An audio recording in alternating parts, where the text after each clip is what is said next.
शिक्षा, स्वास्थ्य, बिजली और कई क्षेत्रों में ज़बरदस्त सुधार करने के बाद यातायात के क्षेत्र को, ट्रांसपोर्ट के सेक्टर को दिल्ली सरकार लोगों के लिए आरामदेह और इंटरनेशनल स्टैंडर्ड का बनाने जा रही है। सबसे बड़ी दिक्कत दिल्ली में बसों की होती थी। कई सालों तक बसों की खरीद नहीं की गई थी। इस पूरे सिस्टम को ठीक करके अब आप लोग देख रहे हैं कि पिछले 1.5-2 साल से बहुत बड़े स्तर के ऊपर बसों की खरीद शुरू हो गई है और ख़ासकर इलेक्ट्रिक बसें खरीदी जा रही हैं और एयर कंडीशनड बसें खरीदी जा रही हैं लोगों के आराम को और दिल्ली के वेदर को ध्यान में रखते हुए।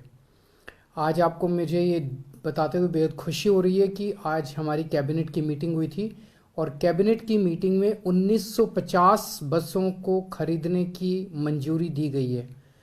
ये 1950 बसें अगस्त सितंबर से आनी चालू हो जाएंगी और अगले साल सितंबर के महीने तक ये सारी बसें आ जाएंगी।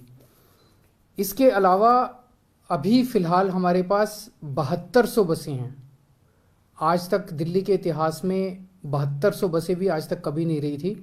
7200 बसें हैं, 1950 बसें और आ जाएंगी और लगभग 4800 बसों के फ्रेश टेंडर दिए जा रहे हैं।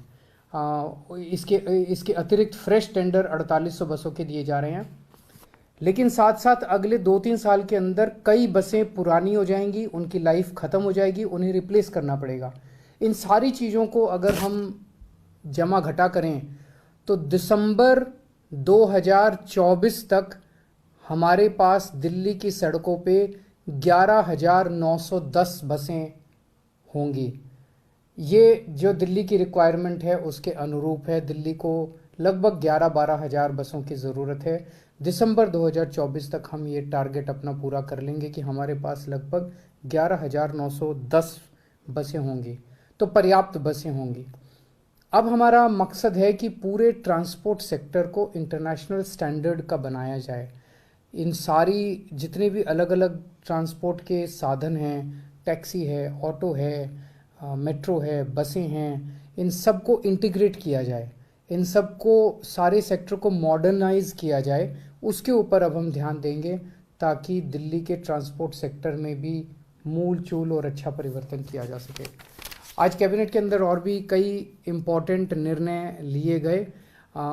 एक जो सबसे इम्पोर्टेंट निर्णय लिया गया कि हमने बजट में अनाउंस किया था कि हम अर्बन फार्मिंग करेंगे।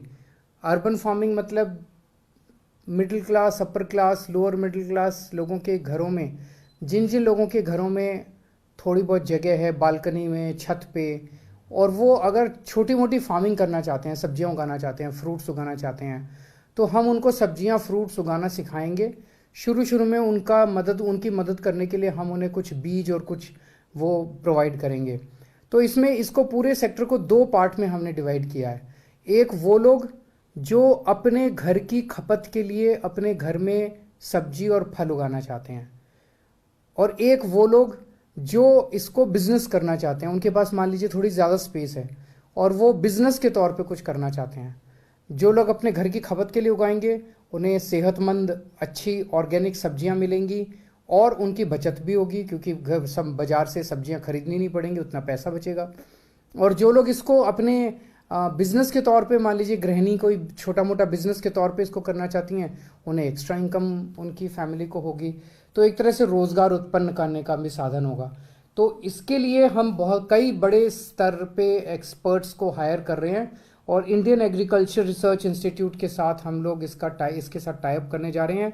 ये एक्सपर्ट्स जो हैं पूरे दिल्ली में वार्ड के लेवल पे 400 के करीब वर्कशॉप्स ऑर्गेनाइज की जाएंगी लोगों को ट्रेनिंग देने के लिए अपने घर की खपत के लिए, और लगभग 600 के करीब वर्कशॉप्स की जाएंगी लोगों को बिजनेस सिखाने के लिए। तो 1000 के करीब हम वर्कशॉप्स करेंगे। 1000 एक वर्कशॉप में हमें उम्मीद है 25-25 लोग आएंगे, तो 25,000 लोगों को, 25,000 फैमिलीज़ को पहले साल में हमें उम्मीद है इसका फ़ायदा होगा। आज इसके बारे में भी निर्णय लिया गया। अभी तक कोरोना को देखते हुए दिल्ली सरकार लोगों को फ्री राशन दे रही थी। जो राशन की दुकान से आपको राशन मिलता है वो राशन सरकार काफ़ी कम पैसे में देती है, लेकिन वो भी पैसा नहीं ले रही थी पिछले कुछ सालों से दिल्ली सरकार। उस स्कीम को 30 सितंबर तक और आगे बढ़ा दिया गया है, यानी कि आने वाले महीनों में भी आपको फ्री राशन, बिल्कुल मुफ्त राशन मिलता रहेगा। दिल्ली के जो गांव हैं, दिल्ली के गांवों को विकास करने के लिए हमने कुछ वर्ष पहले स्कीम निकाली थी कि हर गांव में 2 करोड़ रुपए के विकास कार्य करेंगे। लोग बताएंगे कि ये सड़क बना दो, यहाँ पे पानी का नलका बना दो, यहाँ पे ये चौपाल बना दो, जो लोग बताएंगे वो काम हम करेंगे। लेकिन एक चीज़ देखने में आ रही है, दिक्कत आ रही थी लोगों को कि मान लीजिए कोई सड़क है, वो सड़क 3 गांव से होकर गुजरती है, तो ऐसी एसेट्स जो हैं वो, जो कि 3-3 4-4 गांव के बीच में से मल्टी विलेज के एसेट्स हैं, उनका इस स्कीम के तहत उनका रख रखाव नहीं हो पा रहा था। इसे आज हम लोगों ने कैबिनेट में इस दुविधा को दूर कर दिया है। अब एक विधानसभा के अंदर जितने गांव हैं, वो टोटल बजट उन गांवों के ऊपर कैसे भी खर्च किया जा सकता है। अगर 3 गांव मिलके कोई मांग करते हैं तो उनको दे दिया जाएगा, किसी एक गांव में ज़रूरत है तो उस गांव को दिया जाएगा। तो ये कई सारे महत्वपूर्ण निर्णय आज आपकी सरकार ने, आपकी कैबिनेट ने लिए।